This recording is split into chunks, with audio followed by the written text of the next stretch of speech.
Subscribe कीजिए 10th class गणित channel को और बेल आइकन को दबाइए लेटेस्ट वीडियो देखने के लिए। हेलो फ्रेंड्स, चलिए आज इस वीडियो में हम चैप्टर नंबर जो 4 है जिसका नाम है द्विघात समीकरण। तो इस चैप्टर से आपको परीक्षा में किस तरह के प्रश्न हैं वो पूछे जाएंगे और बड़े से बड़े नंबर का कितने नंबर का प्रश्न आएगा तो वो हम इस वीडियो में बात करेंगे। यहाँ पर मैंने 6 क्वेश्चन लिए हैं और सभी क्वेश्चन अलग अलग टाइप के हैं, जिस टाइप से क्वेश्चन बन सकते हैं। तो ये सभी जो मैं आपको बता दूं कि जो बड़ा क्वेश्चन आएगा वो आपको 2 नंबर का क्वेश्चन आएगा। बड़ा क्वेश्चन होगा वो 2 नंबर का क्वेश्चन होगा और 2 प्रश्न छोटे छोटे होंगे जो 1-1 नंबर के होंगे। तो वो मैंने 1-1 नंबर के नहीं लिखे, जो 2 नंबर का क्वेश्चन आएगा वो किस टाइप का क्वेश्चन आ सकता है, तो यहाँ पर मैंने सभी टाइप के क्वेश्चन लिख लिए हैं। अब हम एक एक को हल भी करेंगे और मैं आपको बता दूं कि किस टाइप के क्वेश्चन है। देखिए, जो चैप्टर 4 है उसका नाम द्विघात समीकरण है और क्वेश्चन नंबर जो 1 है उसमें एक द्विघात समीकरण हमें दी गई है जिसके मूल ज्ञात करने हैं, मतलब इसमें x का मान ज्ञात करना है। दूसरे में हमें इसको हल करना है और एक द्विघात समीकरण बनेगी, फिर वहां से x का मान निकालना है। तीसरे में यहाँ पर देखिए इस समीकरण को हल कीजिए, इसको हल करना है। 4 नंबर है, इसमें एक अंकित तथा उसके पिताजी की आयु में 30 वर्षों का अंतर है। उनकी आयु के वर्गों का अंतर 1560 है, तो अंकित और उसके पिताजी की आयु ज्ञात कीजिए। इस तरह का क्वेश्चन बन सकता है। 5वां है पूर्ण वर्ग बनाने की विधि से समीकरण के मूल ज्ञात करना। और क्वेश्चन नंबर 6 है कि 3 क्रमागत धन पूर्णांक इस प्रकार है कि पहले के वर्ग तथा अन्य 2 की गुणनफल को जोड़ने पर 36 प्राप्त होता है, तो वो पूर्णांक ज्ञात करने हैं। तो चलिए हम एक एक क्वेश्चन को हल करते हैं। क्वेश्चन नंबर 1 जिसमें हमें एक द्विघात समीकरण दी गई है, तो ये हो गया एक्स स्क्वायर माइनस में 8x माइनस में 180 बराबर में 0। अब इस द्विघात समीकरण को गुणनखंड विधि से हल कर लेंगे। तो गुणनखंड विधि में क्या होगा कि गुणा करने पर 180 आना चाहिए और घटाने पर माइनस करने पर 8 आना चाहिए। तो वो संख्या क्या हो जाएगी, एक्स स्क्वायर माइनस में आ जाएगा 18x प्लस में आ जाएगा 10x और माइनस में आ जाएगा 180 बराबर में 0। तो यहाँ पर जो 8x है उसके हमने यहाँ पर अलग अलग 2 गुणनखंड कर लिए, मतलब कि 18x माइनस में है प्लस में 10x होगा तो 8x ही आएगा, और इनको अगर 18 और 10 को गुणा करेंगे तो 180 आएगा। तो इस तरह से अब यहाँ से और यहाँ से हम कॉमन लेंगे, यहाँ से कॉमन x आएगा तो x माइनस 18 रह जाएगा।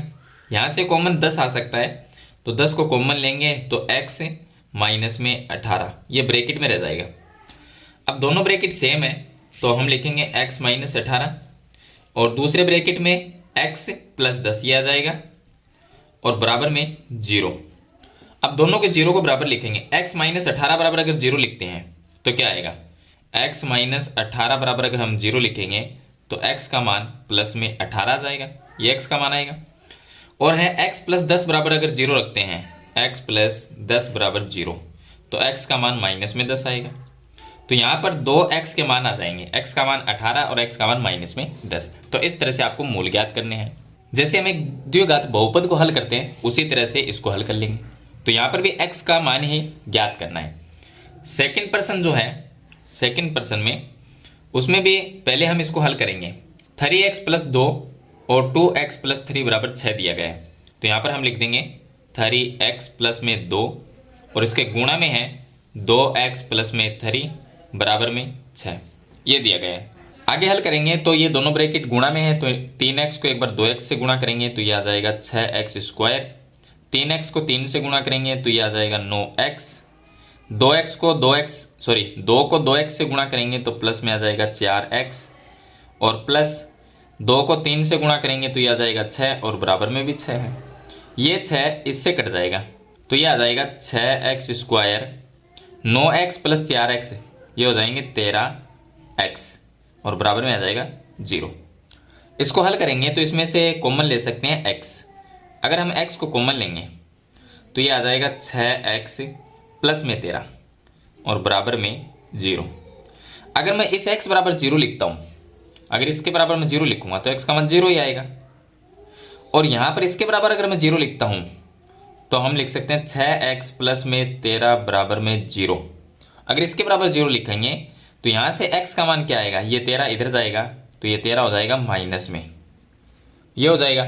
और बट्टे में ये गुणा में 6 है तो ये भाग में आ जाएगा तो -13/6 ये x का मान आ जाएगा। क्वेश्चन नंबर जो 3 है उसमें भी ऐसा ही करना है। क्वेश्चन नंबर 3 के अंदर हम ये समीकरण को पहले हल कर लेते हैं। तो यहाँ पर देखिए इसके नीचे 1 लिखेंगे, इसका लघुत्तम लेके हल कर लेंगे। तो इसका लघुत्तम लेके हल करोगे तो लघुत्तम क्या आएगा, x आएगा, और ये x स्क्वायर प्लस में 1 आ जाएगा, x स्क्वायर प्लस में 1 ये आ जाएगा, बराबर में 3 इंटू 3 9, 9 प्लस 1 10, 10/3 आ जाएगा। अब इसको हम कर लेते हैं वज्र गुणा।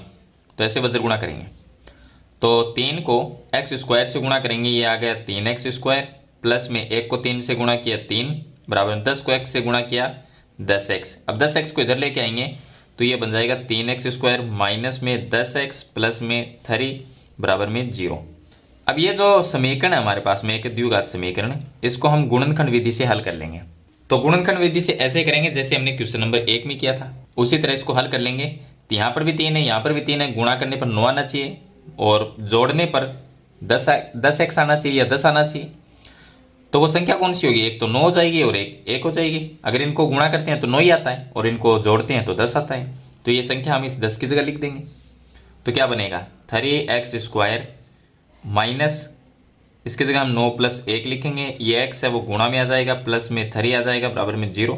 अब ब्रैकेट को हटाएंगे तो 3x स्क्वायर माइनस में 9 और ये x भी इसके साथ में गुणा होगा तो 9x, ये माइनस प्लस माइनस 1 को x से गुणा किए तो x आ जाएगा और प्लस में 3 आ जाएगा बराबर में 0।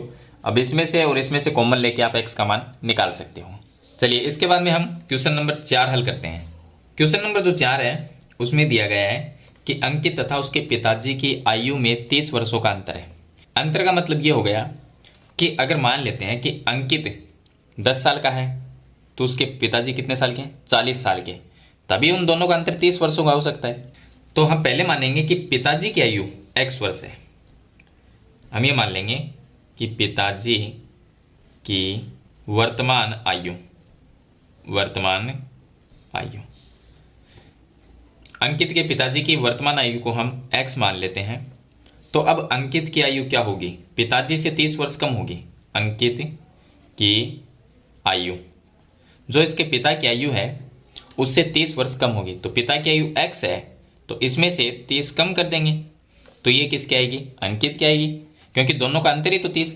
अब इसने लिखा है कि दोनों का अंतर क्या है, 30 वर्ष है, ये हमने लिख दिया। ये अगर x साल का है तो अंकित की आयु अपने पिताजी से 30 वर्ष कम होगी। आगे इसने लिखा है कि उनकी आयु के वर्गों का अंतर 1560 है।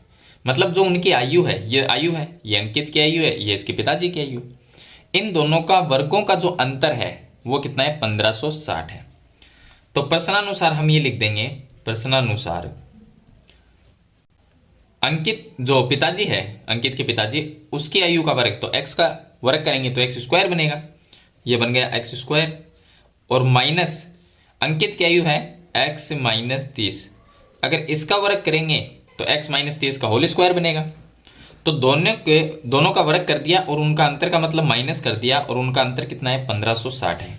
तो यहाँ पर हम लिख देंगे 1560। अब इसको हल कर लेंगे तो ये हो गया एक्स स्क्वायर, ये तो एक्स स्क्वायर आ जाएगा, माइनस में यहाँ पर a माइनस बी का होल स्क्वायर है। अगर इसको हल करेंगे तो एक बार ब्रैकेट में रख लेते हैं, a का स्क्वायर मतलब एक्स स्क्वायर माइनस में 2ab 30x यानी कि ये 60x आ जाएगा, और प्लस में 30 का स्क्वायर करेंगे तो 900 आ जाएगा, बराबर में आ जाएगा 1560। अब इसको हल करेंगे तो ये एक्स स्क्वायर आ जाएगा, ब्रैकेट को हटाएंगे तो बाहर माइनस का चिन्ह है तो ये माइनस से चिन्ह चेंज हो जाएंगे, एक्स स्क्वायर ये प्लस हो जाएगा 60x और ये माइनस में 900 और बराबर में आ जाएगा 1560। तो यहाँ पर ये एक्स स्क्वायर से एक्स स्क्वायर कट जाएगा तो ये आ जाएगा 60x, इधर ही रखेंगे, 900 को इधर लेके जाएंगे तो बराबर में आ जाएगा 1560 प्लस में आ जाएगा 900। अब इन दोनों को प्लस करेंगे तो ये आ जाएगा 60x बराबर में ये आ जाएगा 2460। अब एक 60 का इसमें भाग दे देंगे तो ये x बराबर आ जाएगा 2460 बटे 60, एक जीरो से जीरो कट जाएगा, 24 में भाग जाएगा 6 का 4 बार और 6 में जाएगा 1 बार, ये x का मान क्या आ गया 41। x हमने माना था जो अंकित है उसके पिताजी की आयु, तो उसके पिताजी की आयु हमने x मानी थी और x का मान ही 41 है, मतलब इसके जो पिताजी की आयु है वो तो 41 वर्ष है, ये तो आ गई 41 वर्ष। और अंकित की आयु वो कितनी होगी, x की जगह यहाँ पर 41 रखना है, तो 41 माइनस 30, तो ये आ जाएगा 11। तो अंकित की आयु है 11 वर्ष। तो इस तरह से आपको ये क्वेश्चन हल करना है, अगर इस तरह का कोई भी क्वेश्चन आए तो।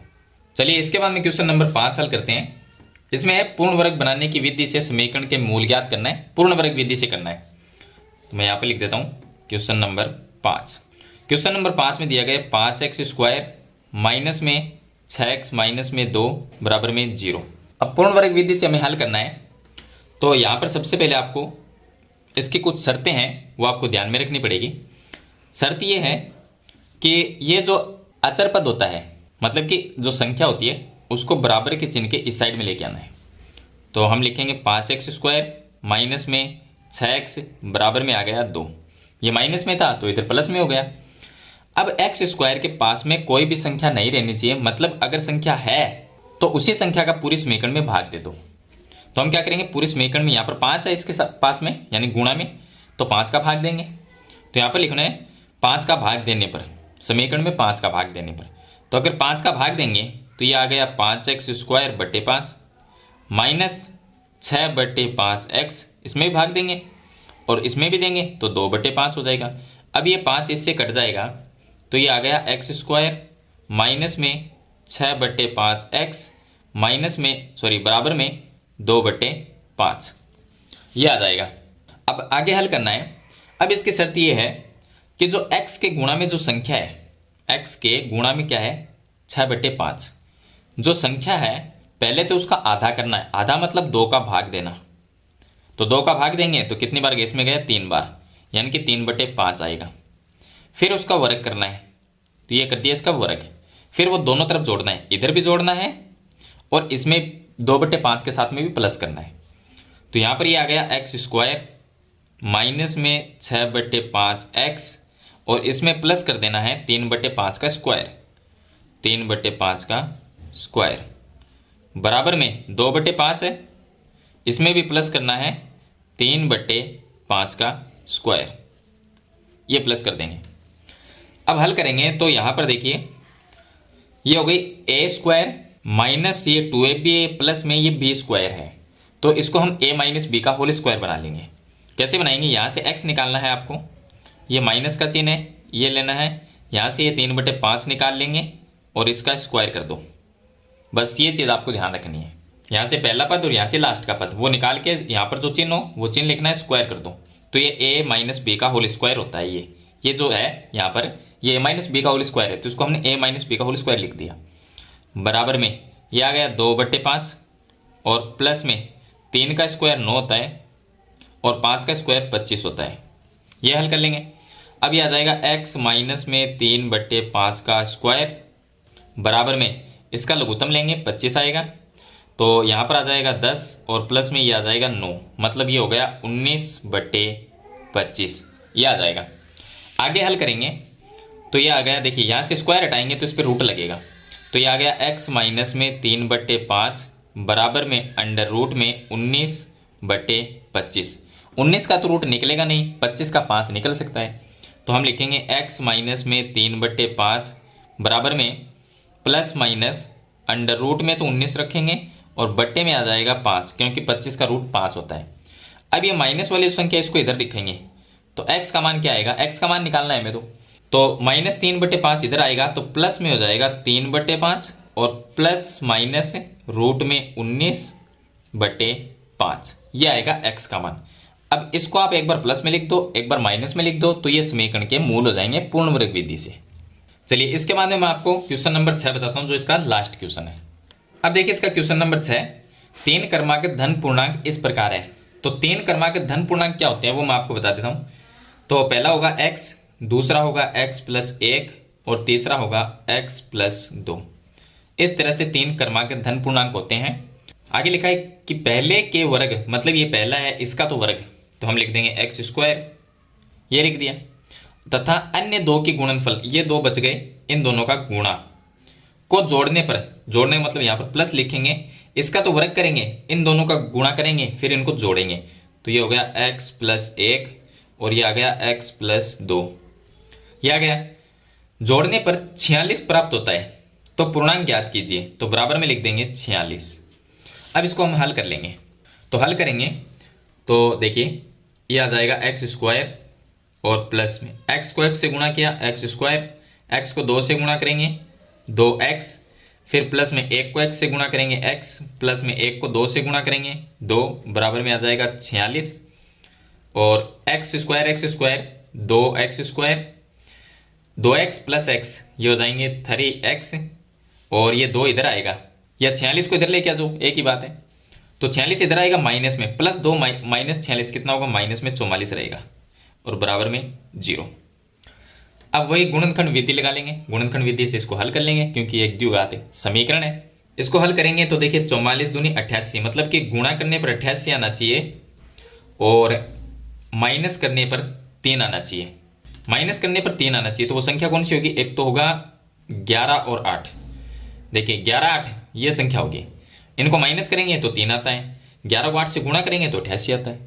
तो ये संख्या हम 3 की जगह लिख देंगे, तो ये बन गया 2x स्क्वायर प्लस 3 की जगह लिखना है 11 माइनस 8 गुणा में x माइनस में 44 बराबर में 0।